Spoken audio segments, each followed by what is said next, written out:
Olá, tudo bem? Esse é o Chat Position. Sexta-feira, dia 19 de fevereiro de 2016. Aqui com vocês, Fábio Figueiredo, então trazendo as movimentações dessa semana.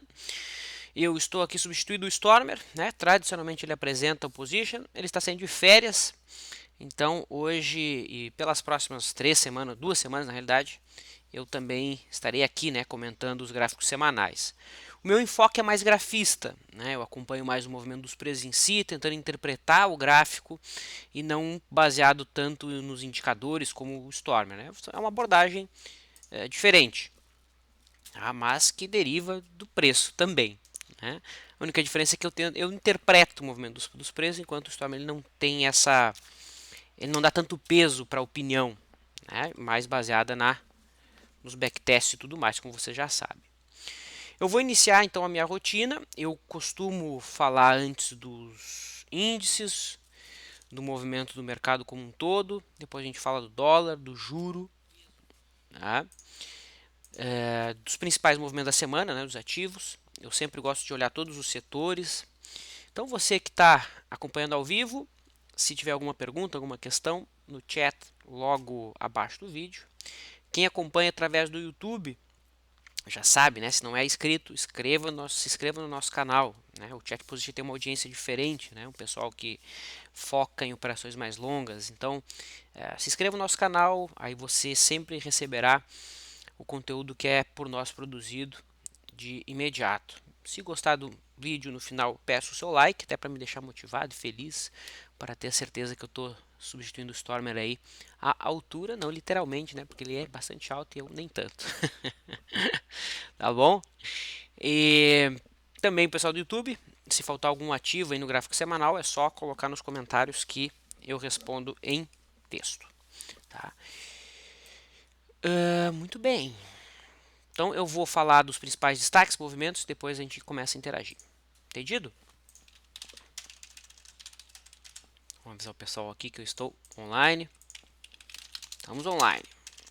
Então, iniciando aí o Position. Então temos aí o senhor Ibovespa, uma semana de alta de 4,36%, uma alta importante, né? Essa semana ela foi capaz de romper a média móvel de 9, coisa que não acontecia desde novembro, né, que os preços não transitam acima da média móvel de 9.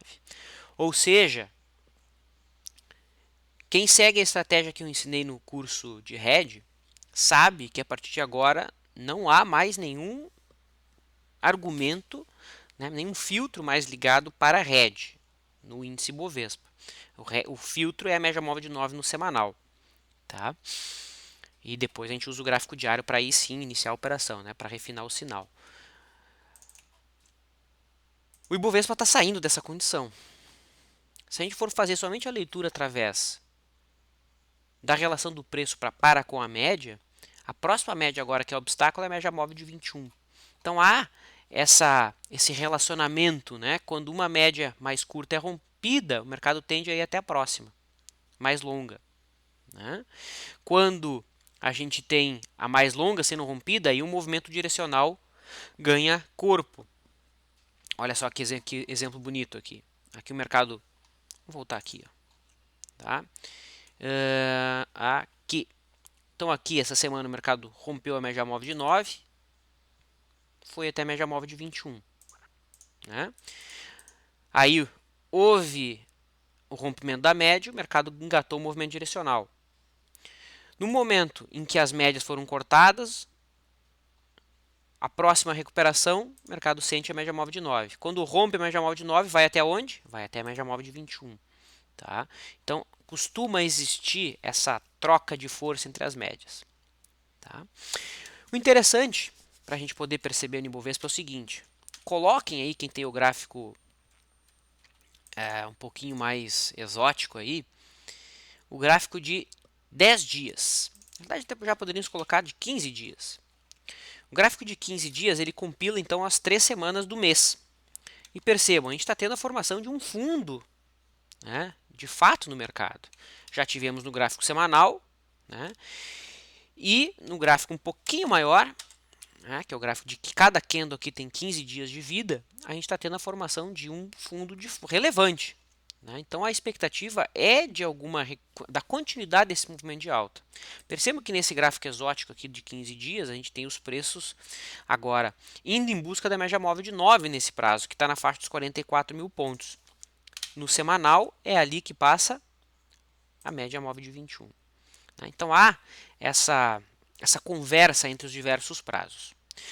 Lendo a relação dos preços, lida a relação dos preços para com a média, é hora da gente fazer uma leitura do movimento do preço em si.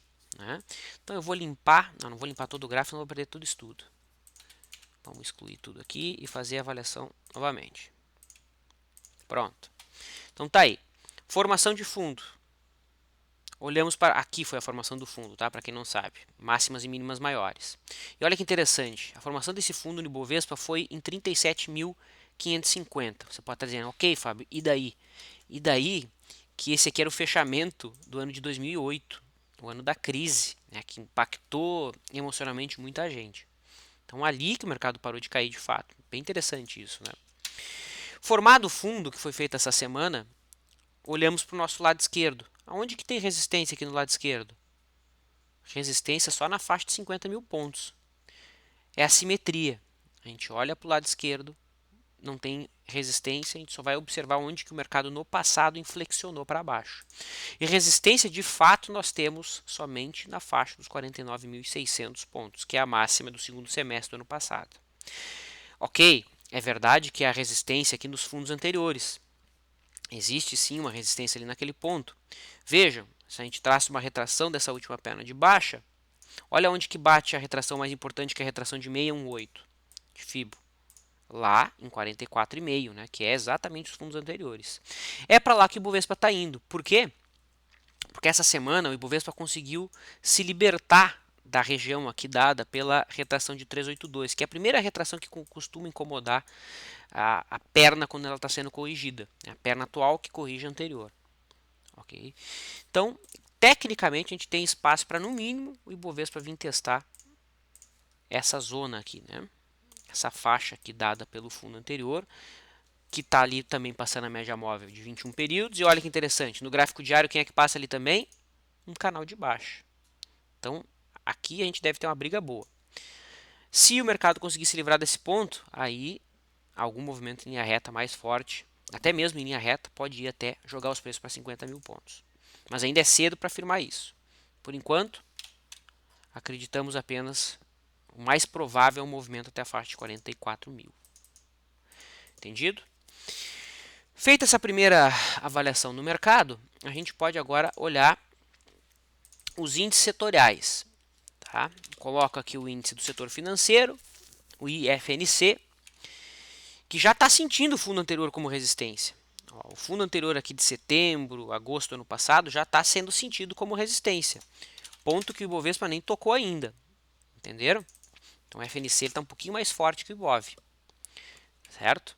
Se a gente fazer um estudo estatístico para sondar o quanto que o IFNC explica do movimento do Ibov, a gente vai chegar à conclusão de que vamos fazer isso, né? Vamos fazer, né? Vamos pegar aqui então o IFNC. Deixa eu abrir um Excel aqui.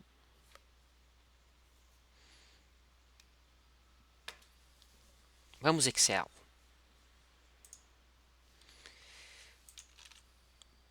Então tá aqui o IFNC e o Ibov. E vamos ver quanto que o IFNC explica do movimento do Ibovespa no gráfico semanal. Tá?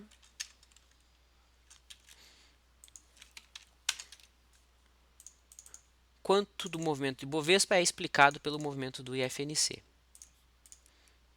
Entendido? Então aqui a gente pega os dados, né, do gráfico semanal.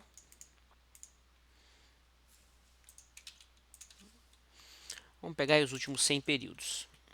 Vou pegar o último ano para ser mais, os últimos 12 meses. Então até lá, dia 18 de fevereiro do ano passado. E aqui a gente tem a nossa curva de dispersão. Tá? clicamos com o botão direito, adicionar linha, exibir equação, exibir R quadrado. É isso aqui que eu quero. Então, vejam isso. Essa aqui é a equação da regressão linear entre o IFNC e o Ibovespa. Tá? Isso quer dizer o seguinte. Para cada 1% de alta que aconteceu na média, né,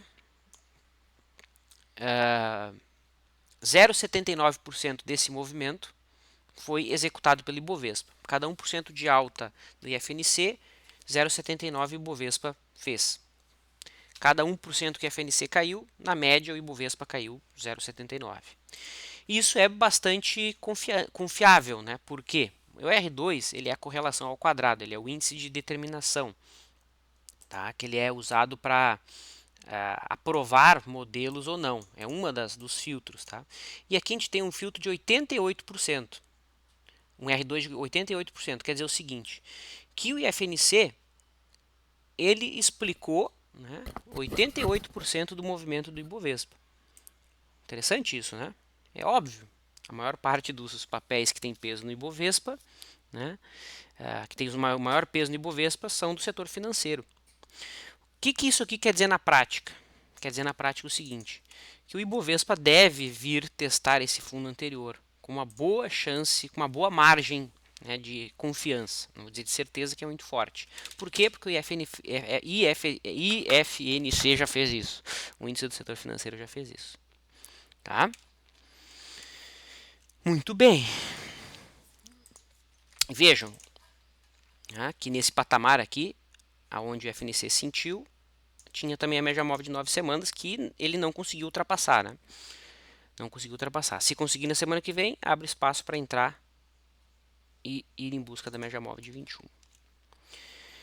Comentado o IFNC, a gente pode olhar o índice do setor de consumo, o ICOM, tá? Que vai recuperando e vai em busca também dos fundos de quem? De que período? No segundo semestre do ano passado. Fundos anteriores, ó, fundo de agosto, fundo de novembro. Tá? Ali naquele ponto era uma zona bem polarizada. Ó. Era uma resistência dada pelas máximas de 2013, máxima de 2014, depois virou suporte de 2014, suporte de 2014, suporte de 2015, suporte de 2015, e agora o mercado vai ali e encontra aquela zona de resistência. Então o setor de consumo já está numa faixa de resistência importante. Tá? A média móvel de 21 também está logo acima. Tá? Próximo setor, setor elétrico. O setor elétrico também já encontrou o fundo anterior do período comentado e já encontrou também a média móvel de 21 semanas. Encontrou a LTB equivalente àquela que a gente desenhou no Ibovespa, né? O IEX já encontrou essa LTB. Então agora o ponto-chave é: os preços rompem ou não rompem essa LTB? Se a gente for ler esse movimento pelo IFR, a expectativa é que sim. Por quê? Porque o IFR já rompeu a sua LTB.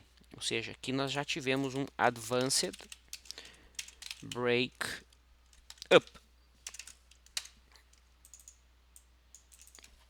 Ou seja, os preços aqui devem romper a sua LTB também. Essa é a expectativa, pelo menos por esse sinal aqui do IFR. O índice do setor imobiliário, que já foi questionado aqui pelo Lico, ele pediu a avaliação do IMOB, né? Aproveitando a questão, quais os ativos do setor lhe parecem mais chamar a atenção. Essa pergunta eu respondo depois, tá? Vamos focar aqui no índice agora. Aqui o IMOB vai rompendo uma LTB, abrindo espaço para a busca lá dos 500 pontos. Tá? Essa LTB foi rompida no IFR. Que o IFR não antecipou o rompimento, né? Ele rompeu no mesmo ponto que os preços. Então aqui não dá para dizer que houve Advanced Breakup, porque ele não rompeu antes. Mas é um sinal positivo e agora o setor vai em busca da faixa dos 500 pontos, que é a resistência imediata. Se livrar disso, a próxima resistência fica lá na faixa dos 600 pontos, que aí é a máxima do ano passado. Ó, lá em 625 para ser mais exato. Ok? O IFIX, que é o índice do setor de consumo, o índice dos fundos imobiliários, montou um fundo algumas semanas atrás, mas não respondeu, né? Houve a marcação de um fundo, sem dúvida, tá? 2 semanas atrás, mas o mercado não evoluiu, não foi até a média móvel de 9, parece ter estacionado. Os fundos imobiliários perderam bastante a sua potência nos últimos anos, né, semanas, ok? Mas a expectativa ainda é de recuperação, né, de continuidade desse retorno à média. É o que está acontecendo nesse setor. Esse retorno à média ele só é frustrado se o fundo for perdido aqui em 1.300 pontos. Aí abre espaço para o mercado ir até a faixa de 1.237. Tá? Então tá aí os principais setores comentados. Construção. Legal. Feito isso, é hora de a gente olhar o dólar. Vamos olhar o dólar. Então aí temos na tela o gráfico do dólar futuro perpétuo. Vamos dar uma limpadinha nesse gráfico, ele está todo zoado, né? Muita coisa aqui. Meu Deus. Vamos tirar isso aqui. Sai para lá, sai. Sai, sai, sai, sai, sai. Perfeito. Então veja bem, temos aí o dólar, gráfico semanal. Essa semana subiu 0,36, nada demais. No gráfico semanal, semana passada, né, a média móvel de 9 tinha virado para cima, em cima da média móvel de 21. Esse, teoricamente, é um sinal de compra. Tá? Sim, é um sinal de compra no dólar. No entanto, existe todo aquele cenário que a maior parte de vocês, eu acredito, já saiba, né? Há aqui um padrão no IFR, que é o Advanced Breakdown, né? A LTA do indicador foi perdida há algumas semanas já, né? Para ser mais exato. Algumas semanas, uma ova. Desde quando que foi perdida a LTA aqui? Olha lá, em outubro do ano passado. Tá? Isso aqui costuma acontecer em fins de movimento. Tá? No fim de movimentos. A gente já teve também no dólar a LTA sendo testada aqui por baixo, né? A antiga LTA perdida sendo testada por baixo. Ou seja, pelo modelo do Advanced Breakdown, já poderia ser assumida uma venda no dólar desde a última semana de janeiro. Né? Desde a última semana de janeiro. Essa leitura aqui ela só é invalidada se o IFR voltar para cima dos seus antigos topos. Enquanto isso não acontecer, a expectativa é, melhor, a leitura é, estamos no fim de um ciclo de alta no dólar. Estaríamos, né, no fim do ciclo de uma alta no dólar. Qual que seria o trigger no preço para a gente confirmar e poder encher a boca e dizer, ok, o Vlad acertou o topo do dólar e de fato houve uma mudança de tendência?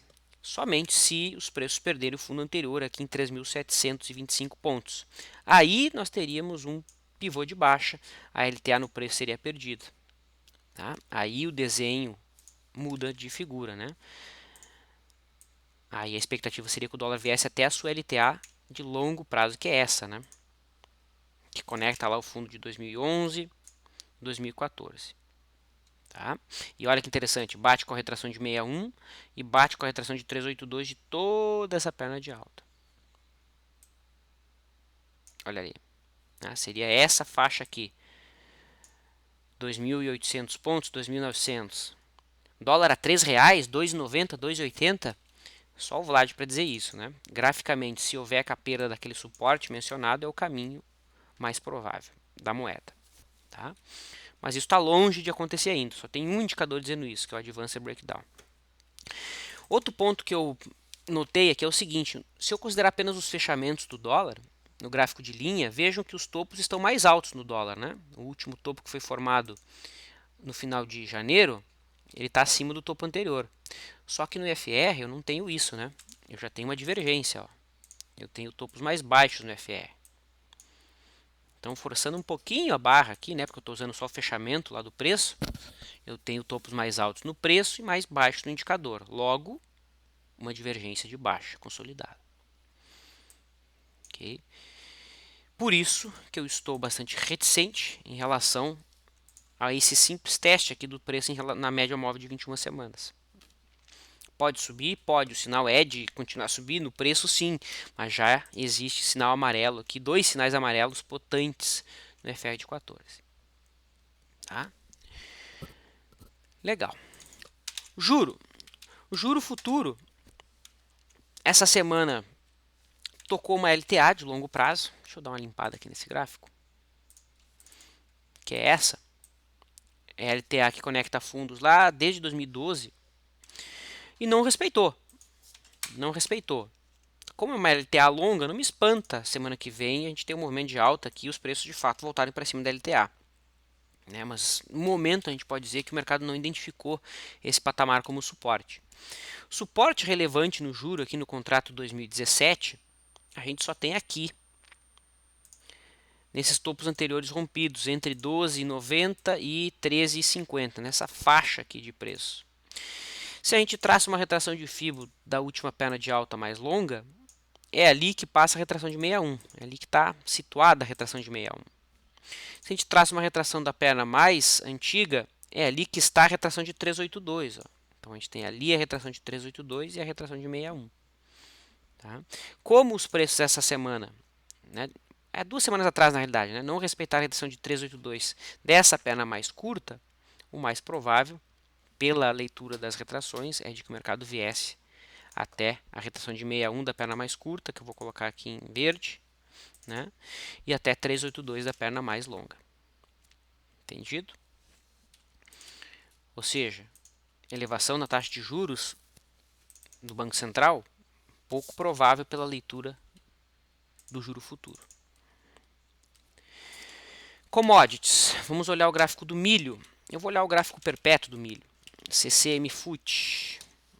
O gráfico perpétuo, para quem não sabe, é o contrato que é colado, né? Vence um contrato, ele é colado no anterior e assim vai sendo construída uma base histórica. Tá? Opa, peraí. É esse aqui. Então tá aí. Esse aqui é o gráfico perpétuo do milho. Tendência de alta no gráfico semanal, longe de um ponto de entrada, né? Já está subindo há 3 semanas. Não há muito o que ser feito.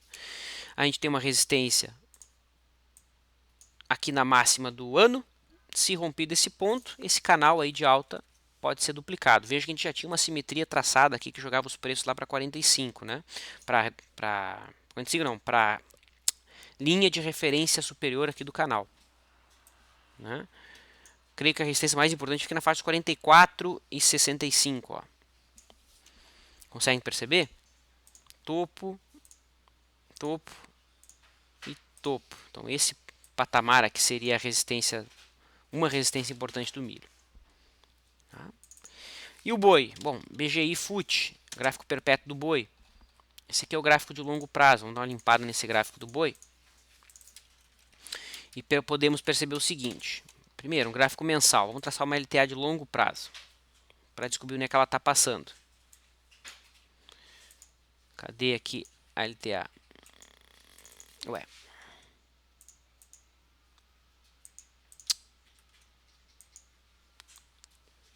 Aqui. Então veja. O boi perdeu uma LTA de longo prazo, né? Essa LTA bem íngreme aí. Mas eu considero uma LTA muito íngreme, né? Até porque a gente já pode traçar outras LTAs. A gente pode traçar essa aqui também, ó. Essa aqui.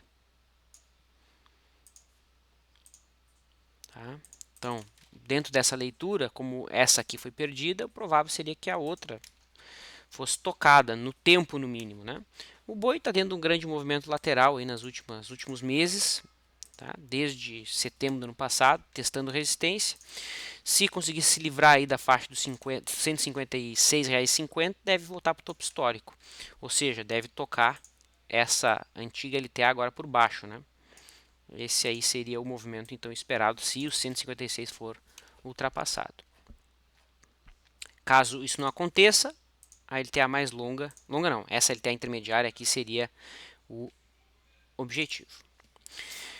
Comentados os principais mercados e índices, a gente pode avaliar agora os papéis e os movimentos dessa semana. Eu começo com o movimento do ouro, OZ1D, ouro de 200 gramas, que rompeu o topo histórico semana passada. Essa semana seguiu em alta, né? Então a expectativa segue positiva, não houve reversão do desenho feito na semana passada.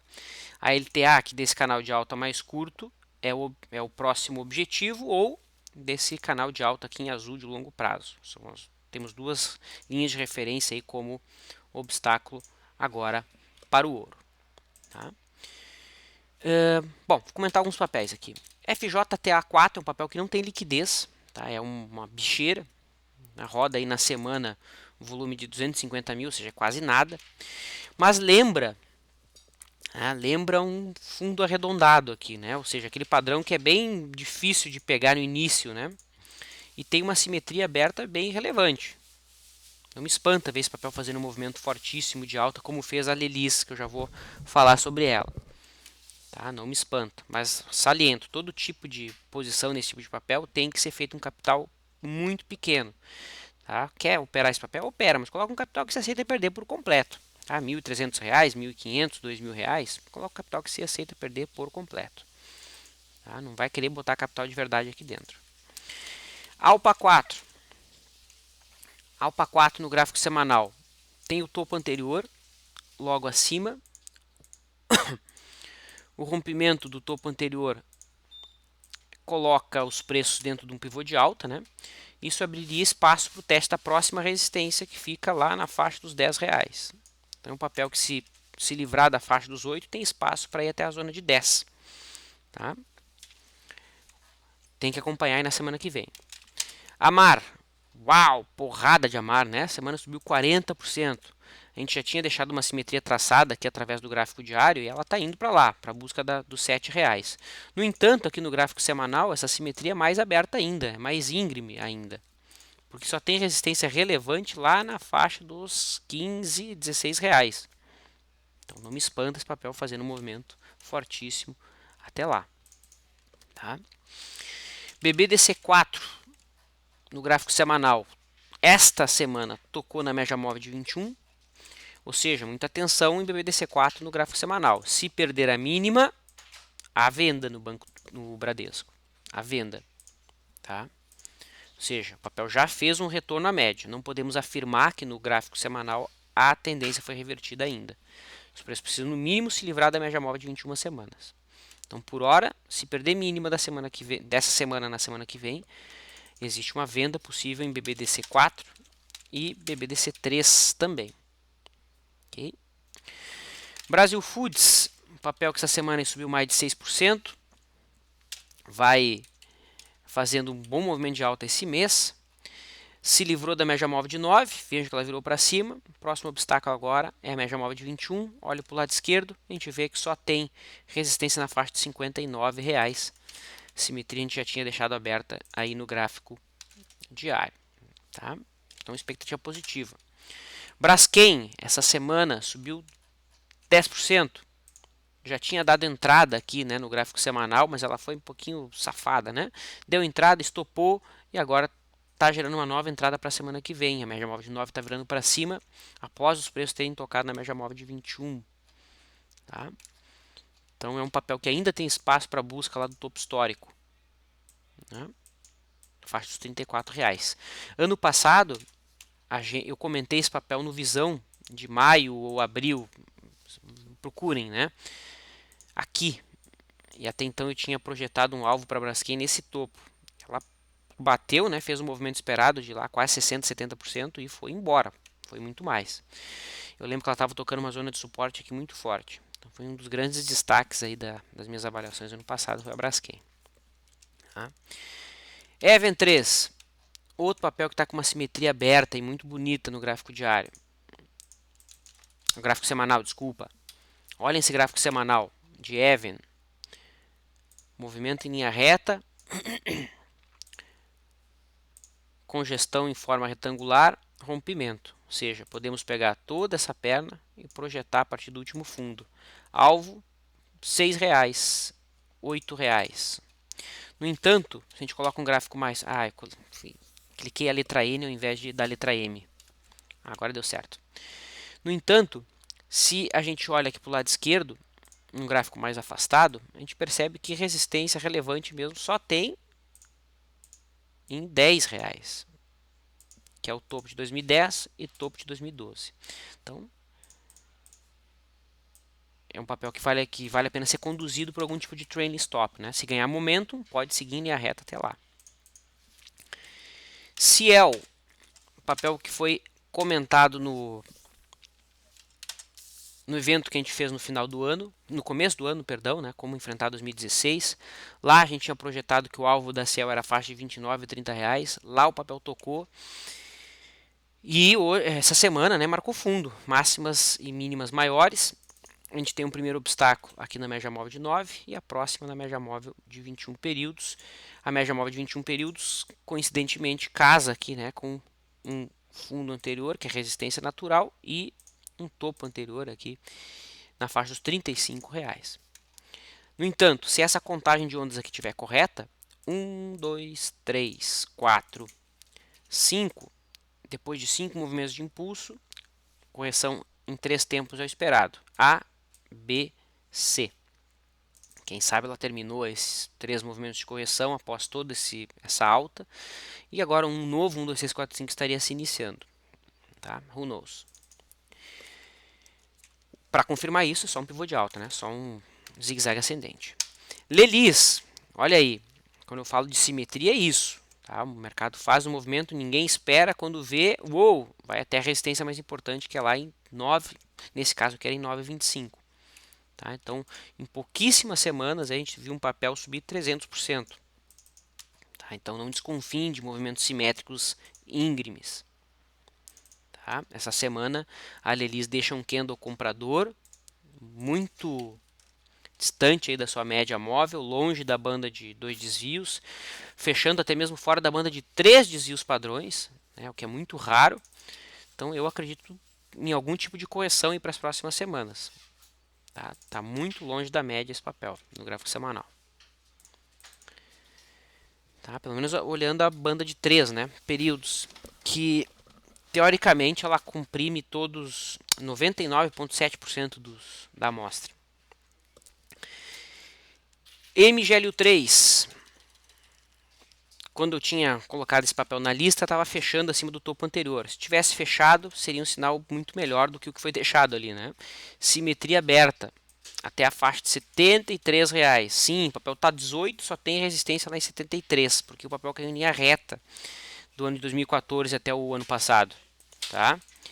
Então atenção aí na MGLU3. Quando que vem a fechar acima de 18,50, tecnicamente é compra. MPLU3, semana passada perdeu o fundo anterior, né? Essa semana confirmou e agora vai em busca da zona dos 73,55, que é a mínima de 2013, mínima de 2014 e afastando um pouquinho mais, dá até para dizer que é a mínima de 2011, né? Então 2011, 2013, 2014. Que mais? MRV3, também rompendo uma zona de resistência com candle grande, amplo. É verdade que tem uma sombra aqui incomodando. Eu particularmente não acredito que essa sombra seja capaz de segurar o preço. Tá? Não acredito. Eu acredito na continuidade desse movimento de alta pelas próximas semanas por conta desse rompimento. O alvo a partir desse rompimento é possível de ser projetado pegando toda essa perna, plotando a partir do fundo prévio. O alvo ficaria na faixa de R$ 12. Tá? Valeu. SUSB5 tocou uma LTA de longo prazo. Esse foi um dos papéis que a gente chamou a atenção no Visão. Tocou a LTA, deixou quente o comprador, superação dessa máxima, é possível interpretar uma compra. Olhando o FR de 14, é um papel que tem um padrão conhecido como reversão positiva. Né? A gente tem fundos mais baixos no FR, ou seja, papel mais sobrevendido, cada vez mais sobrevendido. No entanto, os fundos nos preços estão mais altos. Né? Então, preço mais caro e o indicador me dizendo que os preços estão mais sobrevendidos. Então, esse é um sinal de entrada. A superação da máxima dessa semana. Tecnicamente, tem espaço para ir até o topo do ano passado ou, quem sabe, até a linha de retorno do canal de alta. Frustra somente se perder a LTA. TCSA3, Tecnisa, vai deixando aí uma espécie de Twin Towers, né, barras gêmeas, em cima da mínima de 2008, lá na zona de R$ 2,06. Outro papel que dá para buscar aqui uma operação de retorno, né? Olha o gráfico mensal dela. Mês que vem, sem dúvida, estará no Visão. Papel que tem espaço aí, tem um espelho simétrico interessante.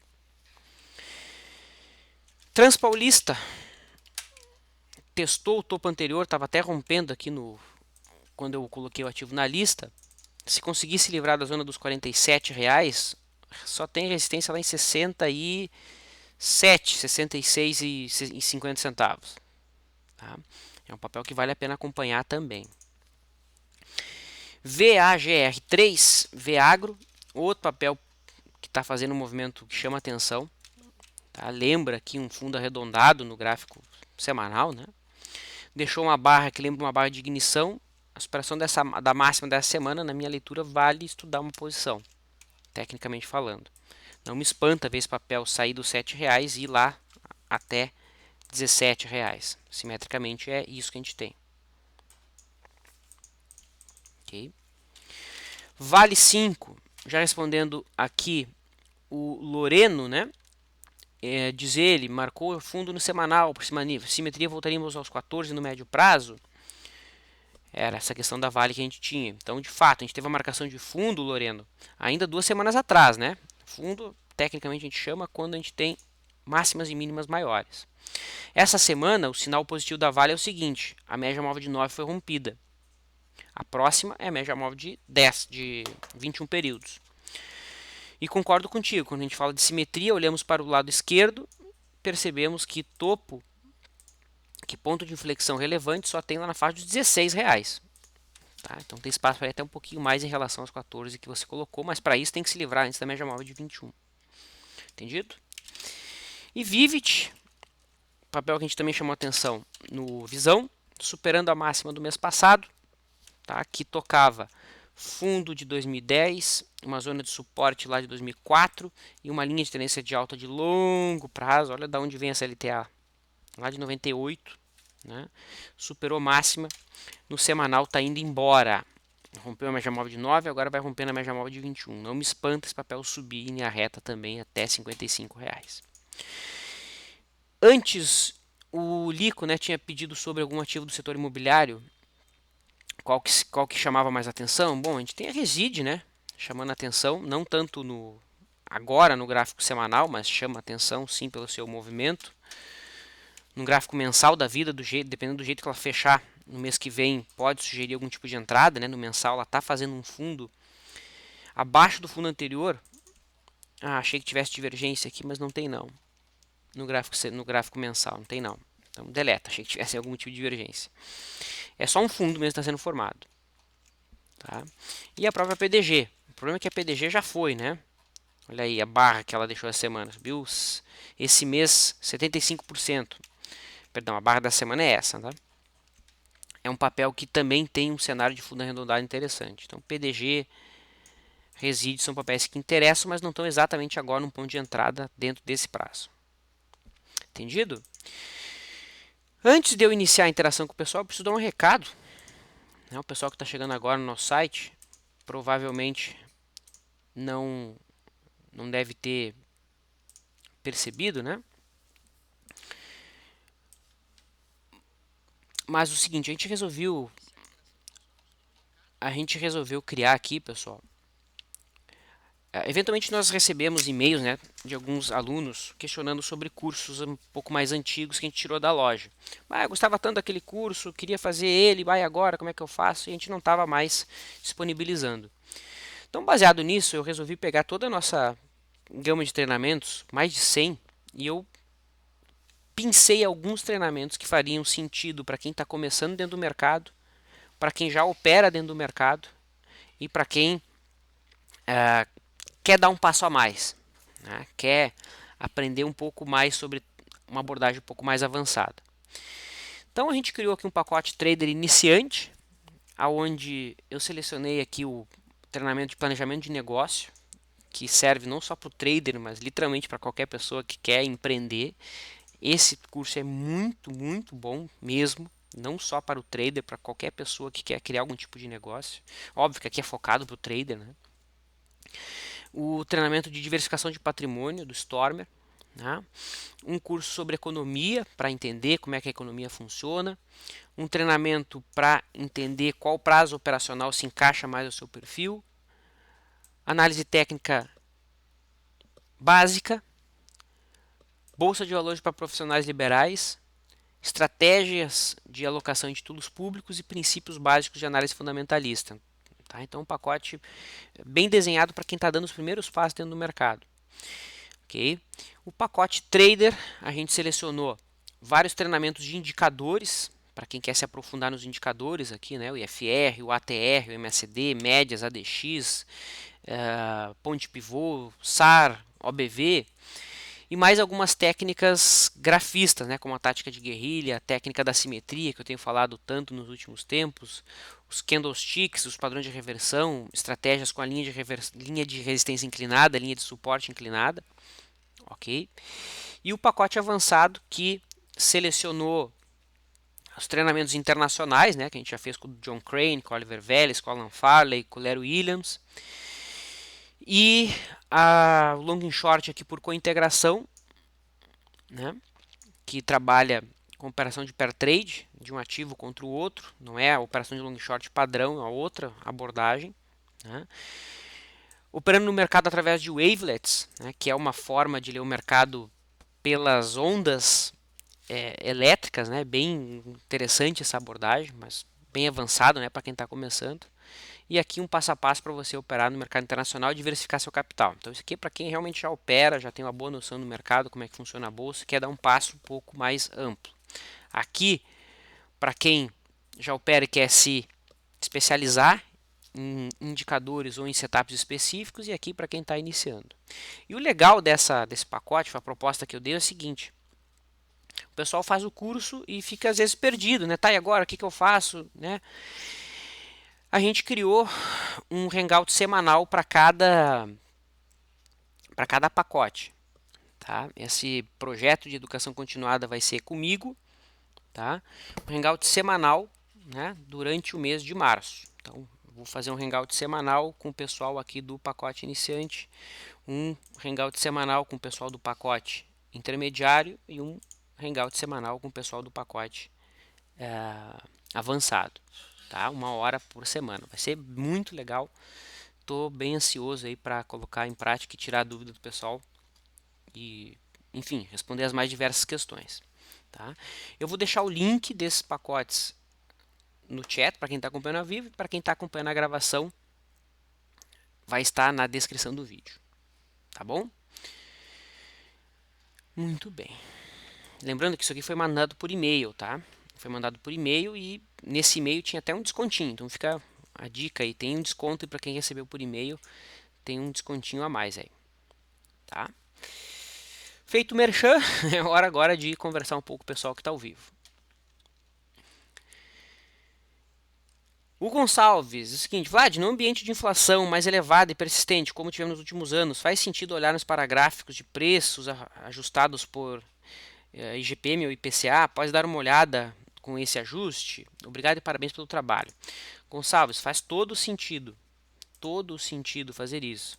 Tá? A inflação no Brasil realmente é uma coisa descomunal.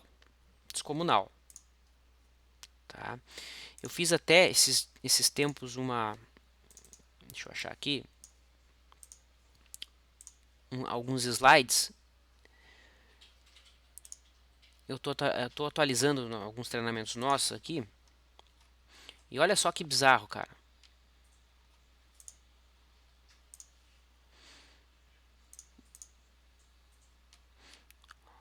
Olha o impacto da inflação nos últimos 10 anos. Não vou mostrar esse gráfico aqui. Vou mostrar um outro mais legal. Esse aqui. Quanto vocês acham que vale 10 mil reais de 1994? Quanto? E aí, pessoal? Quanto é que vocês acham que vale 10 mil reais de 1994? Desde quando o plano real foi lançado. 10 mil reais lá. Hoje vale quanto? Qual que é a opinião de vocês? Eu, quando estava fazendo esses cálculos sobre o IPCA, eu quase que da cadeira. Tá? Quase que da cadeira. Olha só. O Thiago Falcão aqui já mandou R$ 2.500. Alguém mais quer chutar? Acho que só o Thiagão ali que está de olho. Mas olha que bizarro, pessoal. 10 mil reais de 1994 hoje vale pouco mais de R$ 1.700. Vocês acreditam nisso? Consegue acreditar nisso? Pouquinho mais, opa, perdão, aqui, pouquinho mais de R$ 1.700. Ou seja, bater a inflação no Brasil é muito difícil. Quando oferecerem para você aquele plano, né? Vem enriquecer, uau! Como acumular o seu primeiro milhão, como ficar rico, uau! Você já viram esse tipo de chamada, né? Provavelmente no YouTube ou alguma coisa nesse sentido, livros, né? Com esses, como conquistar o seu primeiro milhão. Ninguém considera inflação. Ninguém considera inflação. Tá? Então, você manter o seu poder de compra no longo prazo já é sinal de sucesso. Já é sinal de sucesso. R$ 10.000 de 20 anos atrás, hoje vale R$ 1.700. R$ 1.700. Tá? Ou seja, fazer planos de longo prazo com o objetivo exclusivo de juntar um patrimônio X em dinheiro é nulo, né? Porque o dinheiro perde valor. Você tem que pensar em algo maior, em criar valor para as pessoas, né? Em criar valor para as outras pessoas, para de fato ser reconhecido, né? Em todos os sentidos. Quando o teu objetivo é exclusivamente dinheiro, quer acumular um valor X, né? O caminho é a frustração, porque mesmo que você acumule aquele valor X, você vai se frustrar porque aquele capital que hoje você conseguiu acumular não vale mais do que valia quando você iniciou o planejamento. Tá? Então é complexo. Então eu concordo com o Gonçalves, a gente deveria ter aqui a indexação pelo IPCA, mas a gente não tem, Gonçalves. Então, mas faz sentido sim, eu conheço alguns analistas que fazem esse ajuste. Tá? Dá um pouquinho de trabalho, mas dá para fazer esse ajuste sim. Tá? O Martinho coloca, Vlad, sobre a questão da simetria, não é muito subjetiva qual a literatura de análise técnica pode confirmar ou garantir esses alvos que você projeta para os ativos se o mercado é aleatório. Bom, Martinho, nenhuma literatura, nem nada pode garantir absolutamente nada no mercado. Né? E quando eu projetei esses alvos aqui, em nenhum momento eu falei em garantia. Né? Se eu estivesse falando isso, eu seria o maior estúpido do mundo. Quem fala em garantia dentro do mercado ou tem má fé ou é ignorante. Tá? Não existe nada garantido dentro do mercado. A simetria, ela simplesmente entende que o mercado é um espelho.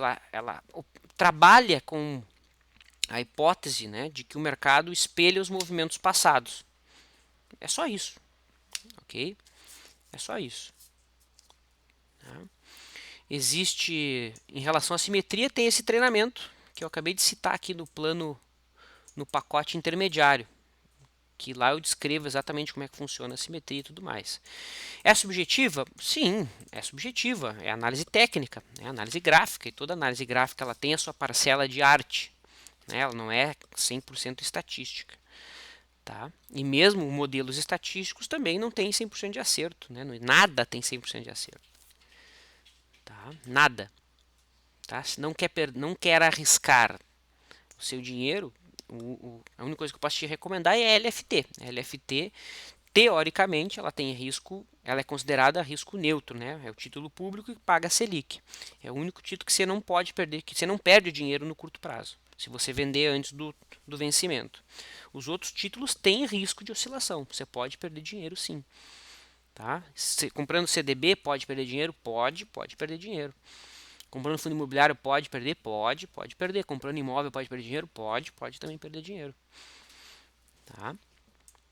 Então nada é garantido. Tira isso da cabeça, cara. Isso não existe. Quanto mais cedo tu se livrar dessa crença, mais tu te aproxima do sucesso, da libertação, né? Na minha opinião, é se libertar da ilusão de que existe algo que vai te remunerar como um salário.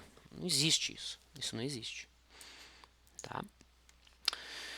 O Augusto pede uma avaliação por simetria de Eletropaulo e CEMIG. Esse ativo semanal tem seus alvos em qual região? Bom, Então, Eletropaulo no gráfico semanal, ficou feia, né, cara? Olha que sombra feia. Se, Augusto, ela tivesse fechado aqui, a gente ia olhar para o lado esquerdo, ia ver que resistência que presta mesmo, resistência relevante no semanal só tem R$ 18. Tá? O grande ponto é que ela não fechou com uma cara tranquila, né? Não fechou com uma cara que nos faz crer nesse movimento. Tá? A cara que ela fechou, na minha visão, ela abre uma simetria mais alinhada com esse movimento aqui, ó. Não concorda? A gente teria um movimento agora lateral, algo meio ruidoso aí pelas próximas semanas, né, Eletropaulo? Entendido? E então eu não vejo uma entrada na compra tranquila aqui no Eletropaulo com esse candle semanal e não, essa sombra gigantesca. E a CEMIG? Bom, a CEMIG, vamos tirar aqui os estudos por simetria, tá? Ela tem um alvo aqui nesse topo, ó. Olhando para o lado esquerdo, resistência fica aqui em 806. Então, por simetria, ficaria aquele ponto ali. Mas e se semana que vem ela perder a mínima dessa semana, Fábio? Não seria uma venda? Sim, seria uma venda. Se perder essa mínima, qual que vai ser a simetria? A simetria vai ser essa. Ou seja, eu sou obrigado a atualizar a leitura. Então, são os dois caminhos possíveis. A simetria ela só te dá os caminhos mais prováveis que o mercado pode fazer. E esse caminho vai mudando à medida que os preços vão tomando, as rotas. Né? À medida que a rota vai mudando, a gente vai ajustando. É simples assim. Tá? Então tem que ser um pouco flexível para operar através de simetria e entender o poder disso. Tiago, coloca, por esse motivo, uma parte dos meus investimentos ficam em NTNB, que pagam em PCA mais taxa. Excelente, para tentar manter um certo poder aquisitivo do dinheiro em um certo futuro nebuloso como o atual, se tivermos uma repetição do descontrole da inflação que já ocorreu no país. Entendo, né? Mas um indivíduo mais pessimista ainda, Thiago, vai colocar um açúcar aí na tua salada, né? Ou seja, um indivíduo vai dizer que tá, e se o Brasil quebrar? E se o Brasil não honrar com os títulos, né? Entendeu? Então tem esse risco. É impossível acontecer? Não, nada é impossível. Então quero segurança, vou ter que ir lá investir em bonds americanos. Mas daí tem que estar tranquilo que você vai ganhar o quê? 1% ao ano, 1,5% ao ano. Né? Então quer ganhar mais, tem que correr risco. É simples assim. Tá? Então entenda a tua ideia de proteger o capital, mas também tem risco, né? Título público tem risco. É lido no mercado como menor, como risk-free do Brasil, né? Investimento de livre de risco, embora não é livre de risco. Nada é livre de risco.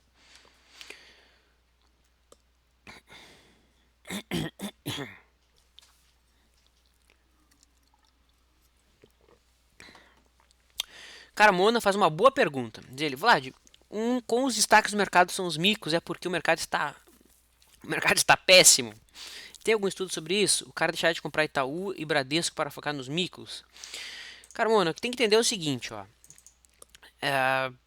O mercado existe porque existe dois personagens.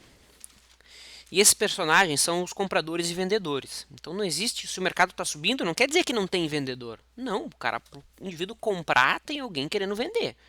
Então sempre vai existir duas pessoas que estão em desacordo para fechar negócio. Se duas pessoas estão em acordo, elas estão no mesmo lado. Se todo mundo estiver pensando só em comprar, quem é que vai vender?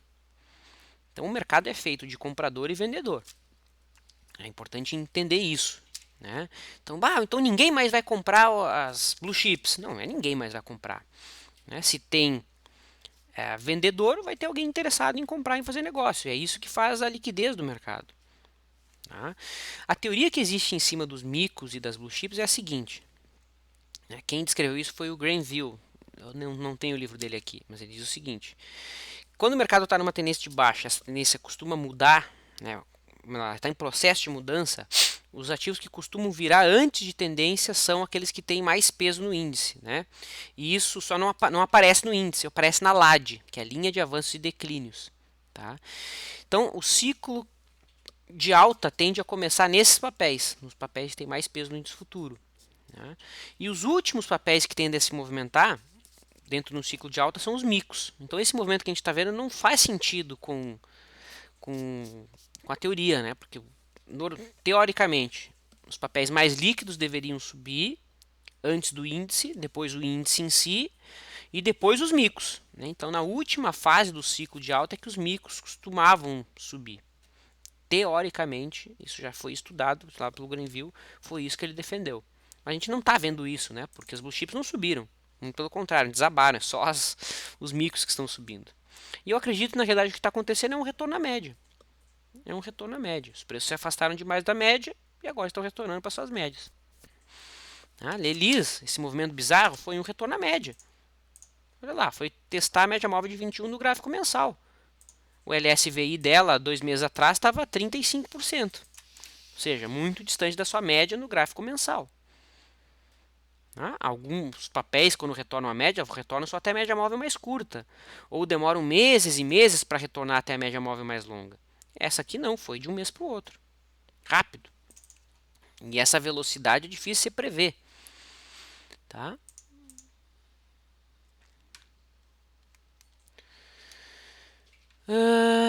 O Henrique pede uma avaliação de Light. Então a Light no gráfico semanal está rompendo aí a média móvel de 9, abrindo espaço para a busca da média móvel de 21 semanas. Vamos estudar a simetria nela? Então olha aqui para o lado esquerdo, tem um topinho aqui na faixa de 9,90, tá? Mas o ponto de inflexão mais importante fica aqui na faixa dos 14. Por quê? Porque ali nós temos esse topo e nós temos esses fundos aqui, ó, em 13,50. Se a gente afasta um pouquinho mais o gráfico, ó, a gente vê que é naquela faixa de preço que há também o fundo de 2013. E se a gente afasta um pouquinho mais, a gente vê que é também o fundo lá de 2006, 2007. Olha ali. Então, eu vou confiar nesse ponto de inflexão ou nesse ponto de inflexão. Eu confio mais lá no outro, né? Porque tem mais toques, tem mais pessoas frustradas aqui nesse ponto. Tem mais memória, tem mais dor aqui. É ali que passa também a LTB, ó. Olha que bonito. Então aqui tudo casou, né? Então a Light está interessante? Está interessante. Está virando a média móvel de 9 agora. Carmona coloca... Não, Carmona só agradeceu o comentário. Valeu, Carmona, eu que agradeço. No último visão que você lançou, foi o melhor de todos, disse ele, né? Comentei contigo que de todos os setores o mais intrigante era o Imob. Naquela época nós concordamos que esse setor entraria num bom ponto de compra. E agora, de fato, a maioria dos ativos do setor estão subindo. Por falar nisso, se admite um triângulo no dólar ou ainda terias um viés de baixa na moeda? Bom, realmente, a Imob está respondendo bem, né? Em relação àquilo que a gente havia comentado. Concordo totalmente contigo.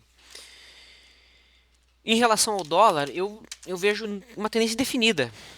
Não consigo ver uma tendência de baixa ainda, não consigo mais ver uma tendência de alta, simplesmente porque acabou os zigue-zagues ascendentes, só por isso. Eu tenho a média subindo ainda? Tenho, mas o topo anterior o topo prévio está abaixo do anterior. E sendo um pouquinho detalhista aqui, eu acho que eu entendi o triângulo que você está vendo, né? Então algo nesse sentido. O problema é que ele faz mais sentido no gráfico ajustado, né? Eu uso gráficos não ajustados. Então aqui em verde, vamos ver se faz sentido um triângulo. Até faz, mas ele está meio estranho, né? No gráfico ajustado ele fica mais bonito esse triângulo. É uma possibilidade. E triângulo é contração de preço. É cenário indefinido. Tá? Então concordo contigo, é uma possibilidade. É uma possibilidade. Tá? E para fechar, o Neto aqui pediu uma avaliação do Ibovespa dolarizado. Então tá, vamos colocar aqui o Ibovespa e o dolarizado. E a gente fecha, tá dando 1 hora de chat já, né? DOL PT. Tá aí. Bom, o dolarizado tá completamente fraco, né? Tendência de baixa forte. Ai, não queria limpar esse meu gráfico. Mas eu vou ter que limpar.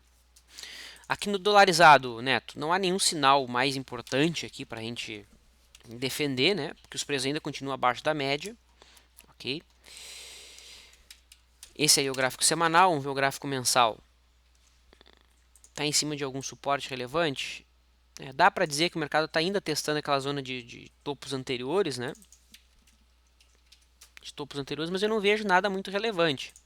Tá? O que nós temos aqui no dolarizado é no máximo um grande distanciamento da média no mensal, tá? Olha lá, o LSVI está em 27%. Estava até semana passada 30%, que é o índice limite que a gente usa, né? Não vejo nenhuma informação mais relevante aqui não, cara. No gráfico dolarizado e Bovespa. Apenas tendência ainda de baixa, claro.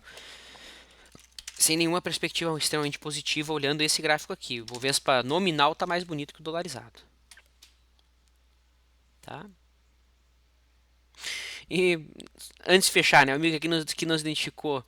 Vlad, comentou a Petro está caindo no ostracismo, basta observar as opções, né, liquidez está minguando. Né? A pergunta é qual ativo deve substituí-la. Cara, é só notar que até agora ninguém pediu sobre a Petrobras no chat position, cara. Né? Então, só para você notar, 1 hora de chat ninguém nem lembrou que ela existia. Então, só para te ter uma noção do quão ela caiu no esquecimento do público, né? É uma pena que a liquidez das opções está diminuindo, né? Eu sou prejudicado, adoro operar opções, né? Mas não tem mais tido oportunidade nem de compra de volatilidade, nem de venda difícil. Não tem, não tem. Então realmente é uma pena. Itaú não está com a mesma liquidez, né, que o papel mais líquido do Ibovespa. Será que opções vai deixar de existir no mercado? Não, deixar de existir não vai, né? Mas será que vai ficar só para os market makers, só em balcão? Tomara que não. Né? Eu estava até com um projeto de lançar um livro de opções, mas se eu lançar agora vai vender 13 cópias, né? 14 cópias.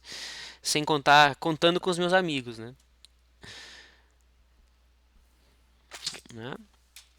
Então, é uma pena, realmente, concordo contigo, mas a liquidez diminuiu bastante das opções, né? Bom, pessoal, obrigado pela participação. Eu deixo meu desejo aqui de bom final de semana a todos. Quem acompanhou pelo YouTube, mais uma vez, se gostou, deixa um likezinho ali para deixar a gente motivado. A quem acompanha ao vivo e também quem acompanha a gravação, óbvio, bom final de semana, bom descanso a todos. Até mais. Valeu.